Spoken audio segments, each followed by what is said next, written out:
English premier league பட்டத்தை வென்றதை ரசிகர்களுடன் கொண்டாடும் விதமாக லிவர்பூல் அணி நடத்திய ஊர்வலத்தை கார் மோதியதில் 4 சிறார்கள் உட்பட 47 பேர் காயமடைந்தனர்.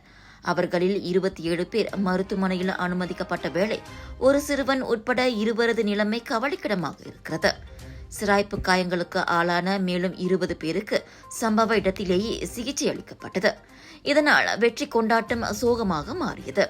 காரோட்டியான 53 வயது ஆடவர் உடனடியாக கைது செய்யப்பட்டார்.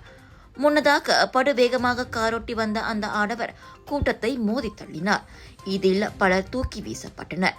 வாட்டர் ஸ்ட்ரீட் சாலையே கலவர பூமியாக மாறியிருந்த புகைப்படங்களும் வீடியோக்களும் வைரலாகி வருகின்றன. இது கார் கட்டுப்பாட்டை இழந்து ஏற்பட்ட விபத்தா அல்லது திட்டமிட்ட கொலை முயற்சியா அல்லது தற்கொலை முயற்சியா என்ற எல்லா கோணத்திலும் போலீஸ் விசாரணை நடத்தி வருகிறது. லிவர்பூல் வீரர்களும் ரசிகர்களும் சமூக ஊடகங்களில் தங்களின் சோகத்தை பகிர்ந்து வருவதோடு காயமடைந்தவர்கள் விரைந்து குணமடையவும் பிரார்த்தித்து வருகின்றனர்.